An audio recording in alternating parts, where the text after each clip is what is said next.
Margaret. Calvin. Tumben banget lu ngopi di rumah. Tumben ya?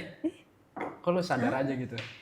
Gue sengaja sih sebenarnya. Ya, gue mau hemat aja sih sebenarnya karena gue merasa bulan ini tuh berbulan-bulan ini tuh gue boros dan banyak pengeluaran yang kayaknya harus gue tahan deh. Ya gimana lu tiap hari beli kopi pakai tumbler, kagak promo lagi. Makanya kan Enggak, tapi kenapa tiba-tiba nabung gitu?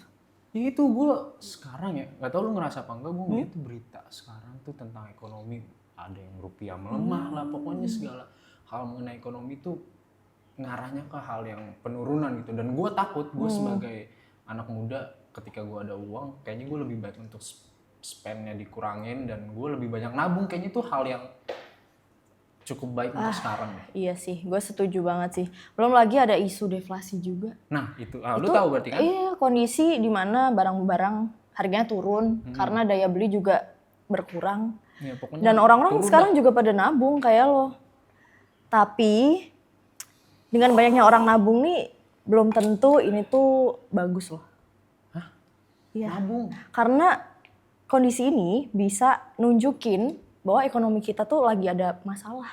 Bahkan bisa berujung ke krisis. Sejauh ini setiap negara pasti takut mengalami inflasi atau kondisi di mana harga terus meningkat. Namun selain inflasi, deflasi pun juga perlu kita waspadai loh.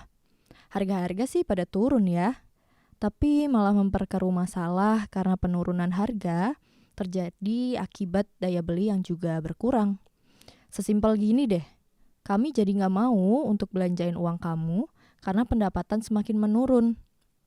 Ada juga Jepang, ini butuh waktu 20 tahun untuk selamatkan negaranya dari deflasi.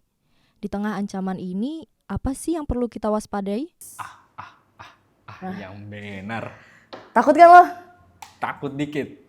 Oke. Kalau misalnya lo takut, nih gue sekarang punya narasumber yang udah standby di atas. Kita mau bahas nih tentang kekhawatiran deflasi yang ada di Indonesia. Yuk, kita langsung aja yuk samperin. Tanya-tanya.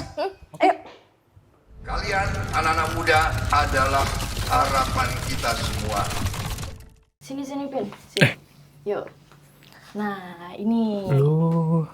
Di sini teman-teman, kita sudah ada narasumber yang mau membahas terkait kekhawatiran kita nih tentang ekonomi Indonesia. Di sini ada Prof. Telisa, ini seorang pengamat ekonomi dari UI ya Prof ya. Iya, halo Prof, semuanya. apa kabar? Baik, makasih Mbak. Halo Prof. Halo, Jadi apa kabar? Prof ini bisa menjawab pertanyaan kita tadi nih? Iya, lu kan Oke. lagi khawatir banget kan. Banget. Langsung panik gitu. Jadi generasi muda juga cukup khawatir ya dengan adanya Soalnya ekonomi ya kita. duit, Prof, duit kan kita agak takut juga gitu. Oh, oke. Ini teman-teman rata-rata kan udah berpendapatan ya. Rata-rata. Harusnya. Ya. Oke. Ataupun dapat uang jajan dari Uang orang jajan tua. dari mama. Itu nanti gimana ya?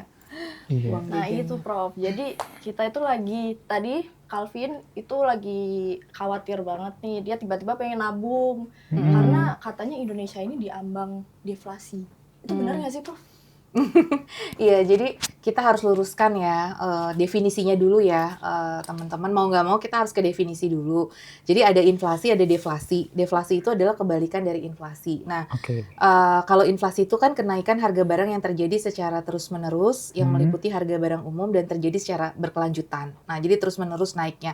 Nah, biasanya dikatakan inflasi itu kan kalau inflasinya itu nilainya di atas 0% ya, artinya positif ya, mulai dari inflasi 1%, 2%, 3%. Nah, itu berarti inflasi. Oke. Nah, inflasi itu kan diukur dari indeks harga konsumen. Jadi dari suatu indeks. Nah, indeks itu misalkan 100 ke 110. Nah, berarti ada kenaikan 10% misalkan. Nah, kalau deflasi itu sebaliknya. Dari 110 ke 100. Penurunan berarti. Iya, ada penurunan Oke. pada indeks harga itu gitu. Nah, itu yang disebut sebagai deflasi. Nah, sebetulnya Indonesia jarang mengalami deflasi kalau secara year on year. Nah, jadi untuk mengukur perubahan harga itu kita bisa mengukur dari tahun ke tahun yang disebut sebagai year on year. Jadi misalkan gini, tahun 2024 dibandingin dengan 2023 atau sekarang 2025 nih misalkan Maret dibandingin sama Maret 2024. Jadi satu tahun sebelumnya. Nah, itu yang disebut sebagai inflasi year on year. Nah, sebetulnya kita itu baru mengalami yang kemarin inflasi itu deflasi itu minus 0,09%. Artinya ada penurunan 0,09% dari Februari 2025 dibandingkan dengan Februari 2024. Oke.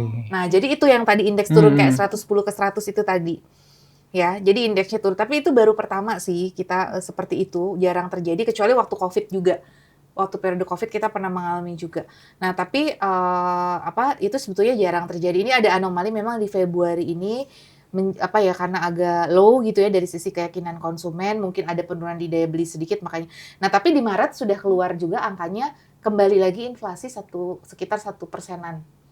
Nah, jadi deflasinya nggak terus-menerus. Jadi kalau dikatakan Indonesia diambang deflasi itu kan apakah deflasinya sekali doang atau terus-menerus. Nah, kalau yang seperti Jepang itu memang deflasinya itu terus-menerus. Jadi nggak cuma dalam 1 bulan terus dikatakan dia udah deflasi terus-menerus. Enggak, kalau 1 bulan balik lagi ke inflasi.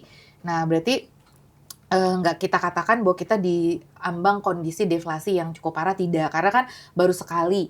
Secara year on year, kalau secara month-to-month kita memang sudah beberapa bulan ya pernah mengalami 5-6 bulan kemarin di sekitar Agustus 2024, November sampai Desember itu kita memang ada deflasi secara month-to-month gitu. Kalau Gitu buat sih. berarti kan kalau kata Prof tadi deflasi yang terjadi sekarang itu baru di bulan Februari ya? Iya, yang secara year on year ya. Year on year yang Februari 2024 dengan Februari 2025 terjadi perbedaan, Iya. penurunan. Mm-mm. Tapi kalau misalnya kita katakan Indonesia tuh bakal istilahnya terprosok ekonominya kalau misalnya terjadi deflasi berapa bulan misalnya? Iya. Nah, itu sebetulnya dalam 1 tahun lah ya, dalam periode 1 tahun apabila terus-menerus terjadi deflasi, nah itu baru kita cukup concern. Kalau baru sebulan memang kita belum bisa mengambil kesimpulan bahwa ini karena jatuhnya penurunan daya beli. Karena yang kita khawatirkan seperti Jepang itu kan kondisi stagnasi disertai dengan adanya penurunan harga, deflasi itu ya. Jadi perekonomiannya mengalami penurunan, kontraksi gitu. Nah, tapi kalau kita belum bisa dikatakan seperti itu karena kan pertumbuhan ekonomi kita sebetulnya masih positif. Jadi dari sisi demand tuh masih ada peningkatan walaupun melambat gitu. Nah, jadi ya dalam setahun ini harus kita lihat dulu gitu kan, karena kembali ke Maret udah balik inflasi tuh, tapi kan ada faktor Lebaran dan Ramadan. Betul. Itu juga Nah, pengaruh. seasonal effect berpengaruh. Jadi nanti yang baru bisa kita lihat benar-benar nih di April Mei gimana trennya, apakah deflasi atau inflasi. Kalau kemarin kan Maret inflasi karena memang ada momen Ramadan gitu, kebantunya gitu bahwa kita nggak terus deflasi. Nah, karena uang beredar juga bertambah, ada uang THR dan ada perputaran uang kan di situ. Nah, itu biasanya cenderung ada inflasi lagi gitu. Nah, nanti kita harus melihat lagi nih di April Mei. Jadi kita belum bisa menyimpulkan sekarang bahwa kita itu diambang deflasi yang parah saat ini atau deflasi yang perlu jadi concern. Karena kalau sebulan saja bisa jadi dia ada anomali atau ada efek musiman ya memang. Jadi kita belum bisa menyimpulkan. Kalau kayak dokter itu, misalkan nih kita panas nih, kalau belum 3 hari belum ketahuan. Nah, tapi kalau setelah 3 hari, nah tadi berapa bulan, mungkin dia dalam 6 bulan lah ya. Dalam 6 bulan 6 baru. bulan kalau ini terus-menerus, nah itu yang harus udah mulai siaga seperti apa nanti kita mitigasi supaya deflasi ini tidak menjadi permasalahan baru untuk ekonomi Indonesia gitu. Berarti deflasi dan inflasi itu sebenarnya hal yang wajar gitu ya terjadi ya. Karena Iya, saya naik ketika turunnya melihat harga kan. berita Indonesia terjadi deflasi, wah saya nggak ngerti Iya, banget iya, kan ya, lebih-lebihin takut ya. banget gitu. Di satu sisi deflasi itu kan harga turun ya, ada bagusnya juga sebenarnya Ada kalau bagusnya. harga turun kan harga-harga turun. Iya. Ya kita yang punya dana bisa membeli dong dengan lebih murah. Sebenarnya kan kalau deflasi harga-harga turun ya. Jadi di satu sisi ada bagusnya, tetapi kalau deflasinya tadi terjadi secara terus-menerus, kemudian disebabkan oleh sisi permintaan yang sangat melemah, nah itu berarti yang perlu diwaspadai seperti itu. Karena ekonomi Indonesia tuh gini ya, karakternya kita tuh dan negara berkembang, lagi growing. Nah, kalau negara yang berkembang itu teorinya konsumsi masyarakatnya juga cukup tinggi dan kemudian permintaan masyarakat terhadap barang-barang tuh kan karena inflasi disebabkan permintaan barang yang meningkat dibandingkan dengan supply-nya. Nah, permintaan barang itu cukup tinggi karena kan lagi growing gitu. Isinya penduduk muda yang konsumsinya juga cukup tinggi, cukup tumbuh gitu. Nah, kalau misalkan bisa tumbuh terus seperti itu kan harusnya demand terhadap barang tinggi. Kalau demand terhadap barang tinggi, nah itu harusnya harga-harga tuh naik gitu. Iya. Kalau Jepang kan aging society. Iya. Apa itu? Penduduknya banyak tua kan, penduduk tua, sehingga konsumsinya rendah. Kalau penduduk tua kan konsumsi harus dibatasi kan, mereka juga makanan dibatasi, nggak melakukan konsumsi hiburan yang banyak. Hedon lah ya, Prof. Iya, karena kan ya. produktivitas juga mereka turun, pendapatan per kapitanya juga cenderung ada penurunan. Nah, itu mereka akan menurunkan permintaan terhadap barang. Nah, sehingga harga menjadi turun. Nah, Sedangkan kan kalau kita penduduk muda nih yang produktif, nah tapi kuncinya kalau penduduk muda produktifnya di PHK ya memang demand-nya akan melemah gitu. Nah itu makanya tadi deflasi bagus atau enggak itu tergantung penyebabnya dan berapa lama dia terjadi gitu. Kalau misalkan terus-menerus dan menggambarkan sisi pelemahan permintaan itu juga nggak bagus gitu. Jadi tapi kalau deflasinya hanya temporer terus menggambarkan bahwa supply itu juga bagus terjaga, ya itu sebetulnya bagus juga. Jadi kita nggak bisa menilai bagus atau enggak kalau nggak ada benchmarking dan nggak tahu sumber-sumber penyebabnya itu apa. Dan ini tuh ada suatu threshold gitu. Jadi ya kalau untuk Indonesia sendiri tuh sebenarnya bagusan minimal inflasi gitu ya. Inflasi itu minimal 1% lah dengan kondisi sekarang gitu. Kalau misalkan di bawah itu, nah itu berarti menjadi warning seperti itu. Oke. Nah, Prof, kalau di Indonesia sendiri, itu sebenarnya penyebabnya apa sih, Prof? Kalau bisa deflasi, apakah karena ekonominya melemah atau memang daya belinya turun? Nah, ini kemarin untuk yang deflasi kemarin ini memang agak mix gitu. Karena ini terjadi juga pemerintah ada kebijakan kemarin itu menurunkan diskon tarif listrik itu, mengeluarkan diskon tarif listrik itu kebijakannya. Nah, tarif listrik itu adalah salah satu komponen di dalam keranjang IHK yang inflasi tadi. Jadi, itu membantu banget untuk menurunkan harga gitu si diskon tarif listrik ini. Jadi, deflasi ini juga ada faktor yang disebabkan karena diskon tarif listrik. Nah, tetapi kan yang lain-lain nih seperti pangan masih ada kenaikan. Terus kemudian dari sisi BBM waktu Februari itu juga masih ada kenaikan Januari-Februari gitu. Nah, tapi pelemahan itu memang ada. Kita lihat dari indeks keyakinan konsumen nih, karena menggambarkan konsumsi dan indeks penjualan retail. Nah, angka-angka indeks keyakinan konsumen ataupun indeks penjualan retail yang dikeluarkan dari surveinya Bank Indonesia itu, kita memang masih optimis tapi melambat. Jadi sudah ada perlambatan juga di situ dari daya belinya. Tapi jadi selain ada faktor itu, tapi juga ada faktor penurunan diskon tarif listrik itu.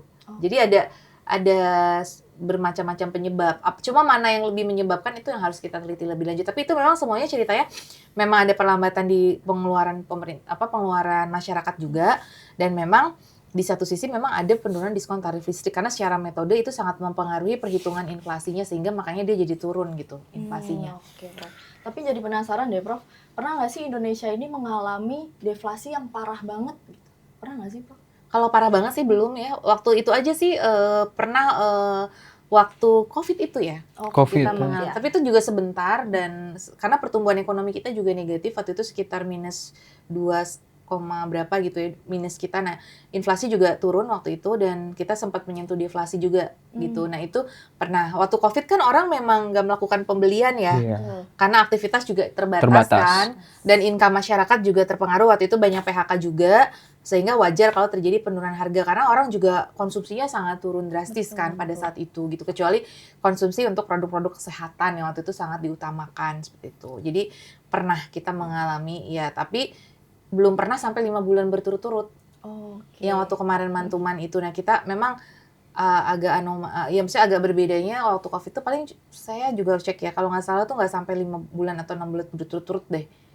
Gitu secara mantuman ya. Gitu dia hanya terjadi beberapa periode aja gitu. Setelah ada dana pen itu dia pulih lagi gitu. Tapi untuk deflasi yang terjadi sekarang nih memang kan kalau kata Prof sendiri ya kalau kita lihat dari sebab dan akibatnya tidak ada yang perlu dikhawatirkan gitu. Karena ini hal yang hal yang biasa terjadi dalam perdagangan. Tetapi maksudnya saya nggak bilang nggak perlu dikhawatirkan. Kita harus belum cukup data untuk menilai seberapa kita perlu mengkhawatirkan. Tapi tetap udah jadi concern. Tapi kita belum bisa mengambil kesimpulan yang strong karena masih harus menunggu nih data-data berikutnya untuk melihat polanya. Apakah ini tadi berkelanjutan atau enggak setelah Lebaran ini?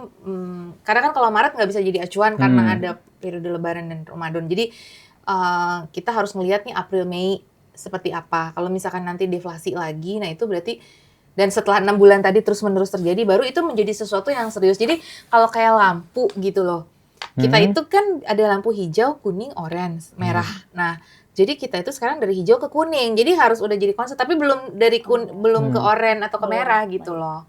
Tapi perhatian untuk dari hijau ke kuning itu sudah ada.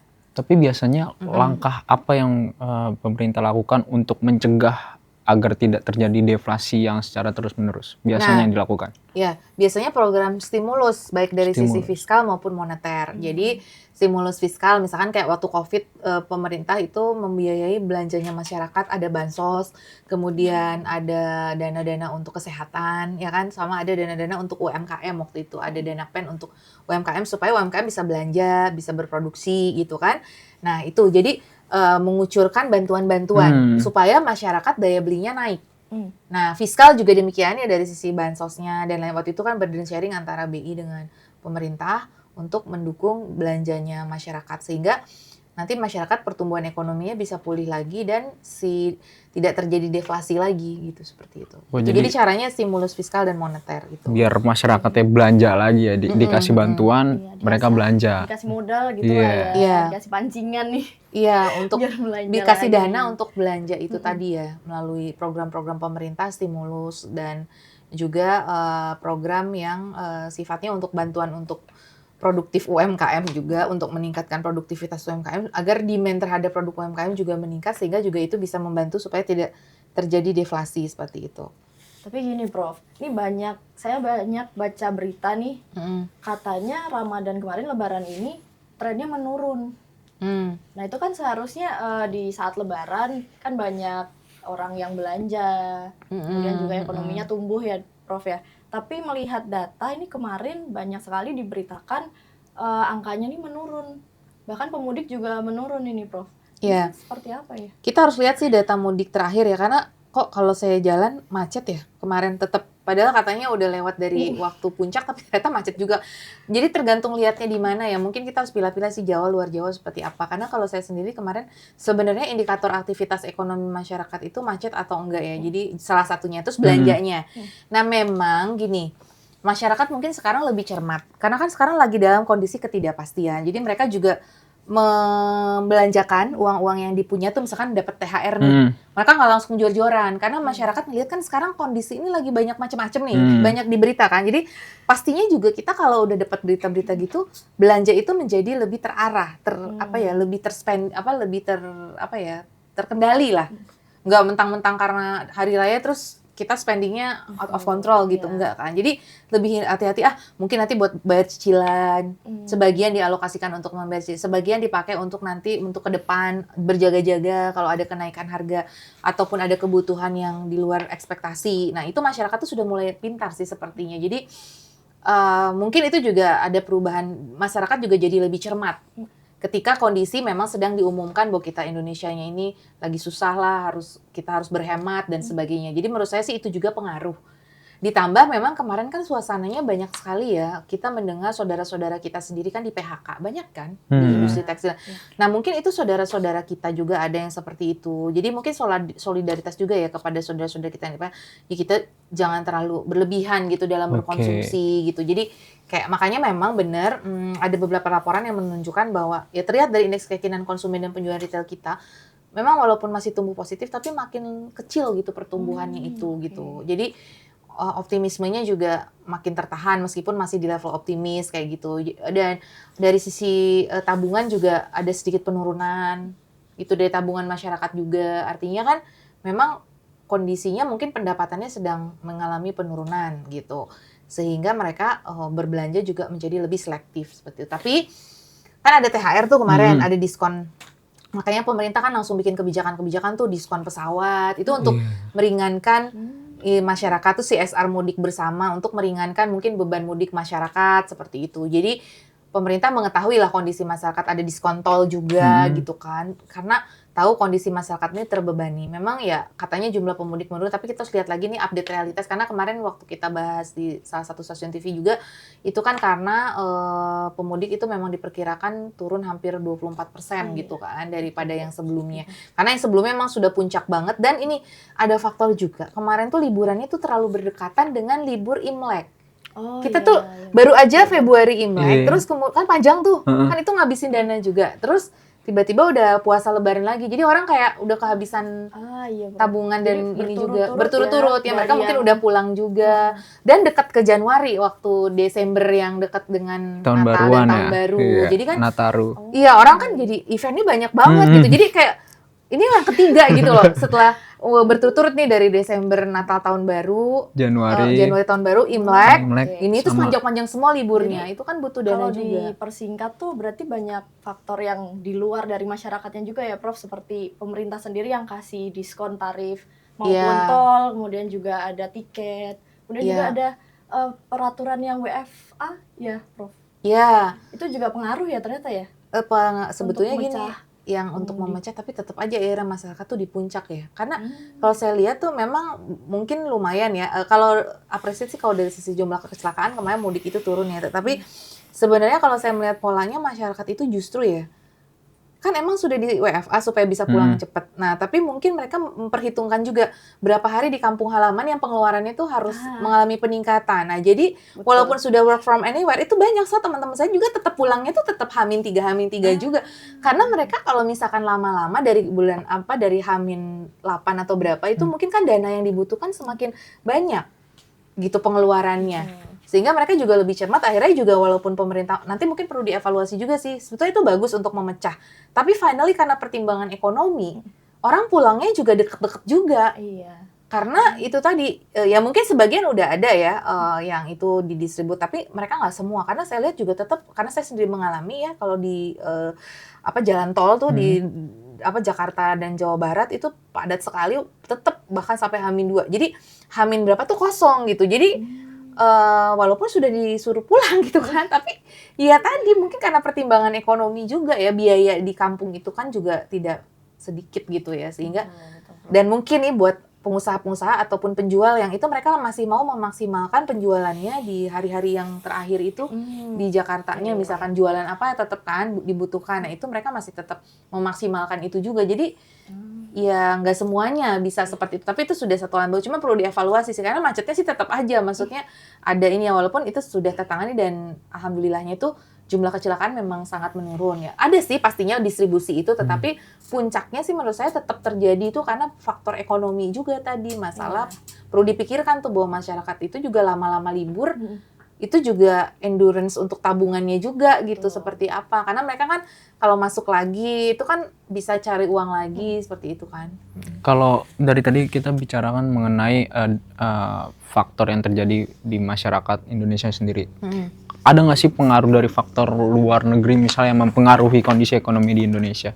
Oh ya, pastinya Indonesia kan perekonomian terbuka ya, kita berdagang dengan pihak luar, arus modal juga kita ada interaksi, arus tenaga kerja juga kita mengekspor tenaga kerja, kita juga mengimpor ekspatriat. Pasti kan kita sebagai negara terbuka pasti akan dipengaruhi oleh kondisi ekonomi global. Kalau kita lihat data PDB kita 20%-an itu adalah dari ekspor impor, kegiatan ekspor impor dari perdagangan internasional.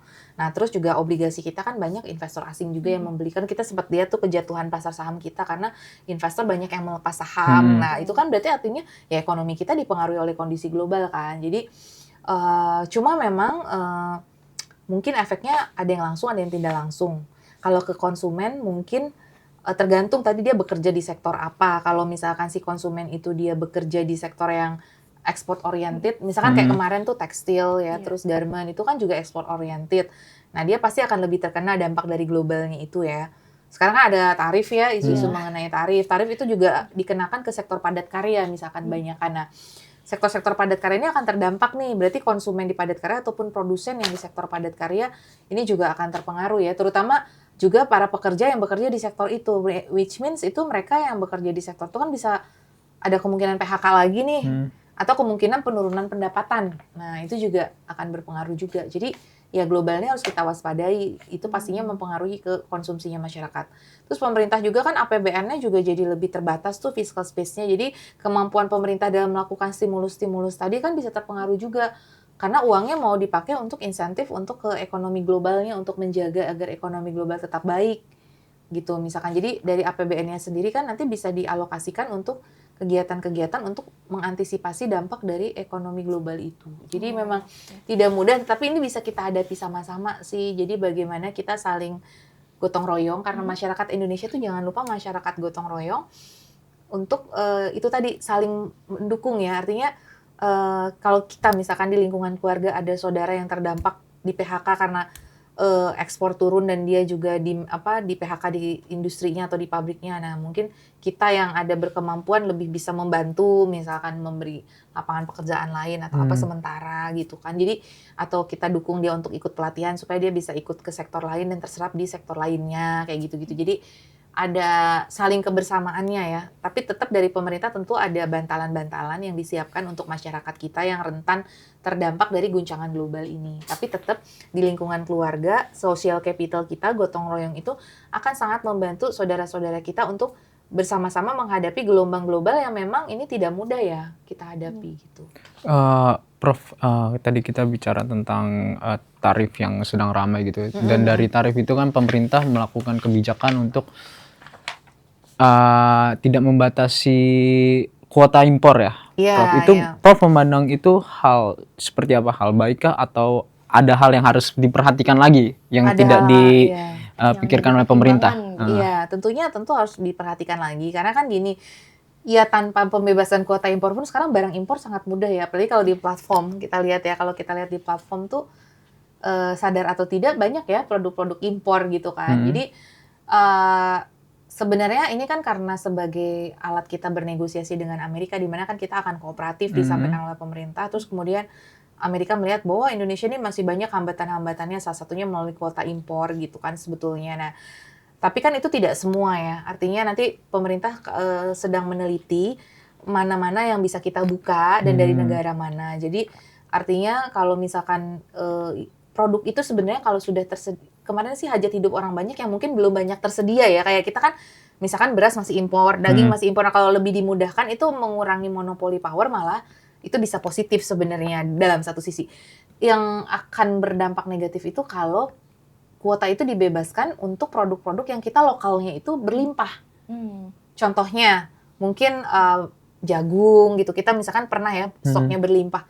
Kalau misalkan impor jagung dibuka semena-mena ya itu akan mengganggu petani-petani jagung kita. Gula sih kita seringkali kurang, beras juga kita seringkali kurang. Tapi kalau produk yang kita sudah melimpah, yang sudah bisa kita produksi sendiri, misalkan buah-buahan atau apa, nah itu ya jangan dibebasin dong keran impornya. Tetap harus gitu. dibatasi. Iya, gitu. Jadi yang lebih itu kan lebih baik perizinan impornya saja dipermudah dan kuotanya lebih transparan gitu. Untuk produk-produk yang kita banyak tadi ya. Tapi untuk produk yang memang kita sedikit dan memang masih membutuhkan luar negeri ya nggak apa-apa itu dibuka gitu seperti itu. Jadi dibuka tutupnya itu disesuaikan dengan sektornya apa, negaranya mana dan sesuai kondisi daya saing kitanya. Gitu. Jadi nggak harus dipilih-pilih, nggak kayak once for all terus bebas gitu aja bener-bener open gitu enggak, tapi lebih terselektif gitu, lebih terseleksi dengan sektornya tadi. Dan itu makanya kenapa sekarang kementerian lembaga lagi rapat tuh harapannya itu memperhatikan nasib para petani-petani atau produsen kita juga supaya mereka ya tetap terlindungi gitu. Karena kalau enggak mereka nggak bisa berproduksi, demand-nya rendah, ya gulung tikar PHK lagi dong. Nanti daya beli tambah turun lagi, kita bisa deflasi. Jadi lebih deflasi lagi. iya, lebih deflasi lagi tadi. Jadi deflasinya beneran jadi permanen, bukan cuma temporary gitu loh. Makanya harus betul-betul hati-hati. Kita sih jadi emang perlu cepat dalam merespon kebijakan tarifan, tapi jangan sampai panik juga sehingga kurang tepat dalam mengambil kebijakannya gitu. Jadi karena kebijakannya mungkin diambil dalam keadaan panik, khawatirnya kan jadi kayak tadi akhirnya lepas semua kita ya. Nah, tapi kan enggak sih, pemerintah sih tetap, tapi kita mengingatkan juga para ekonom, sebagai ekonom kan tentu harus memberikan masukan kepada pemerintah, tapi positif dan konstruktif untuk kita, bangsa kita ini diselamatkan dari deflasi yang jangan sampai yang terjadi seperti di Jepang dan lain sebagainya yang teman-teman takutin itu gitu. Oke, Prof. Tapi ini Prof, kan kalau misalnya kita deflasi, itu kan berarti artinya rupiah kita harusnya menguat ya, Prof, daripada asing. Iya. Tapi kok sebaliknya ya yang terjadi, Prof? Karena sekarang rupiah kita berapa sih? 16.700-an sekarang. Iya, hampir 17.000 ya, iya. Prof ya. Nah itu gimana sih, Prof? Harusnya tuh seperti apa gitu? Iya, teori ekonomi itu nggak bisa dihafal sih. Maksudnya kalau misalkan kalau deflasi pasti ini nggak juga. Itu kan ceteris paribus asumsinya apa gitu. Jadi ekonomi itu based on kepada asumsi dan modelingnya. Jadi secara teori memang kalau misalkan rupiah kita itu deflasi secara real ya, relatively itu harga barang kita lebih murah dibandingkan dengan asing. Nah itu harusnya ya ini ada nilai tukar real, ada nilai tukar nominal. Itu sih ada teori-teorinya ya. Nah itu kan deflasi itu menunjukkan demand terhadap rupiah itu mengalami pelemahan. Kalau demand terhadap rupiah mengalami pelemahan, demand terhadap dolarnya itu sebaliknya harus mengalami peningkatan. Nah, sehingga kalau misalkan ya demand terhadap rupiah melemah, mungkin ceteris paribus nih dolarnya kayak apa. Jadi tergantung demand kepada dolarnya kayak gimana gitu loh. Maksudnya kalau demand kepada dolarnya rendah juga, ya itu sebetulnya nanti si rupiah kita akan menguat gitu ya. Gitu. Tapi kalau misalkan demand terhadap dolar itu tinggi, supply dolarnya itu terbatas, ya kita mengalami pelemahan dari rupiah. Jadi ini kan antara pasar dolar sama pasar rupiahnya. Gitu.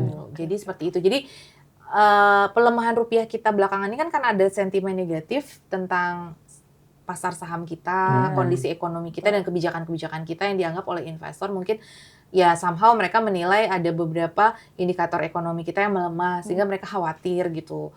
Dengan fiscal space kita yang dinilai semakin terbatas, dengan policy-policy kita yang ditakutkan mengganggu keberlanjutan fiskal. Nah, sehingga investor juga mungkin menjadi concern. Nah, tapi itu kan pemerintah langsung handle. Nah, capital outflow itu kan menyebabkan demand terhadap supply dolar itu jadi berkurang. Nah, supply dolarnya berkurang itu akan menyebabkan nilai tukar kita menjadi melemah gitu. Karena ada capital outflow, dolar kan investor kan menarik dolarnya nih. Jadi dolar tuh kita lemah gitu di dalam negeri. Nah, karena dolar itu tersedianya sedikit, nah itu menyebabkan pelemahan dari rupiah kita seperti itu sih.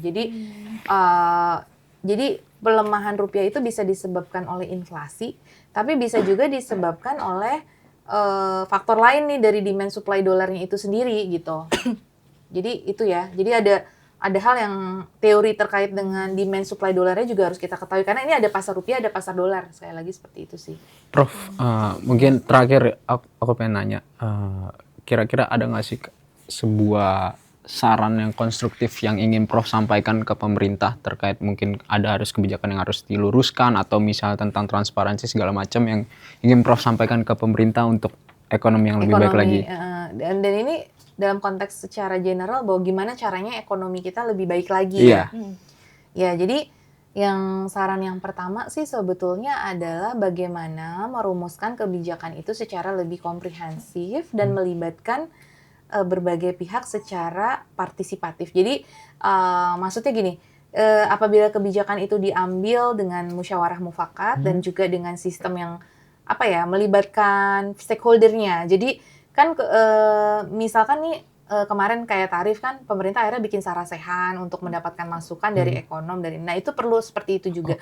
Dan mendapatkan masukan dari pengusaha jadi yang akan terdampak dari kebijakan itu gitu. Jadi dan nih kalau misalkan mau ada kebijakan yang itu kemudian berpengaruh kepada masyarakat luas, mungkin bisa ada forum komunikasi dengan masyarakat juga untuk mendapat masukan sebagai pihak yang akan terdampak. Karena masyarakat kan sebagai stakeholder juga kan gitu. Jadi sekarang nih banyak ya kalau kita melihat beberapa kebijakan itu diambil secara lebih satu arah ya.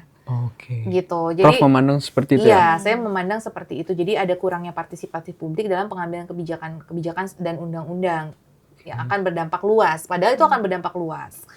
Seperti dulu kan pernah ada UCK yaitu melibatkan juga masukan-masukan dari dunia usaha, dari pemerintah. Nah, itu kan jadi walaupun sempat di amandemen tapi kan akhirnya juga di situ ada beberapa pasal yang memang cukup bisa diperjuangkan dan itu ada suara dari masyarakat juga gitu di situ ya. Jadi ya harapannya lebih baik lagi dari itu bahkan sebetulnya. Jadi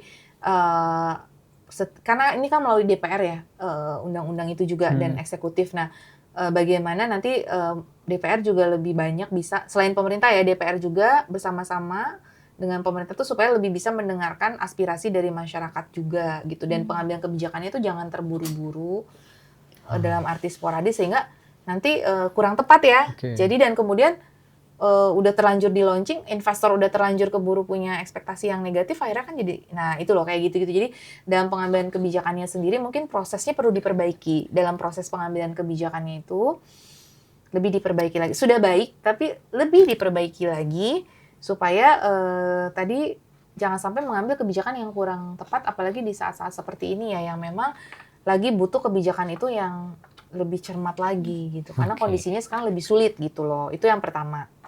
Kemudian yang kedua harus dibangun sinergi dan kekompakan gitu. Jadi ya sekarang kan kadang-kadang kita masih terkotak-kotak ya, baik secara kelompok, partai, ataupun mungkin juga secara, ya kalau partai sih mungkin sekarang udah lebih koalisi ya, lebih stable, tapi ya secara kelompok lah. Sinergi gitu. antara pemerintah atau pemerintah dan masyarakat? Semuanya. Oh, oke. Pemerintah dengan DPR, di dalam pemerintahnya sendiri, internalnya. pemerintah dan masyarakat, masyarakat dan pelaku usaha gitu semua.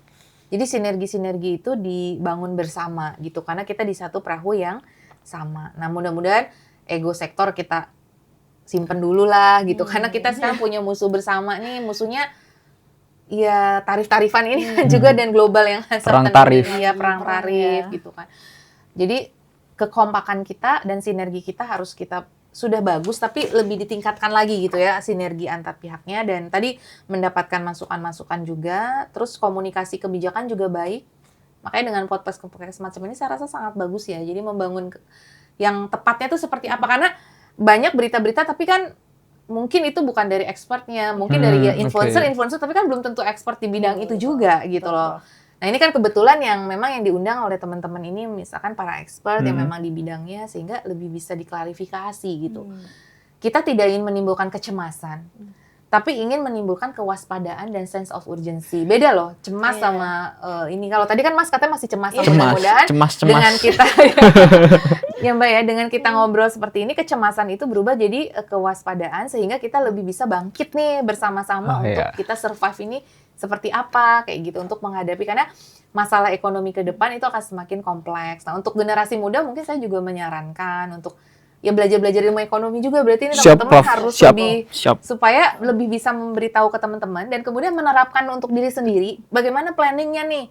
Kita kerja harus lebih produktif misalkan, terus harus multi diversifikasi, karena kalau mengandalkan kepada satu pekerjaan sekarang kan kadang pekerjaan itu siapa tahu rentan oleh global nanti kena dampak-dampak dari itu. Jadi kalau kita multi talent, kita punya beberapa sampingan juga, itu selama termanage ya, itu kan bisa diversifikasi nih.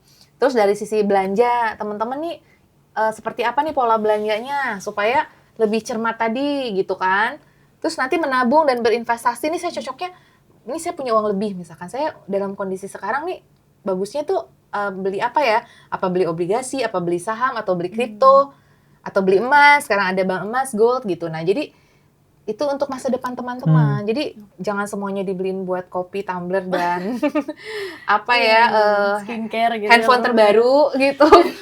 Warren Buffett bilang jangan beli yang baru-baru. Sebenarnya beli yang second asal bagus itu udah bagus juga, karena itu kita mengurangi masalah depresiasi. Beli mobil juga gitu. Ya itu sebenarnya tentunya preferensi teman-teman. Cuma tadi harus lebih cermat lagi nanti dalam pengalokasian aset dan belanjanya teman-teman ini gitu. Jadi beli kripto, emas atau apa nih menurut Prof?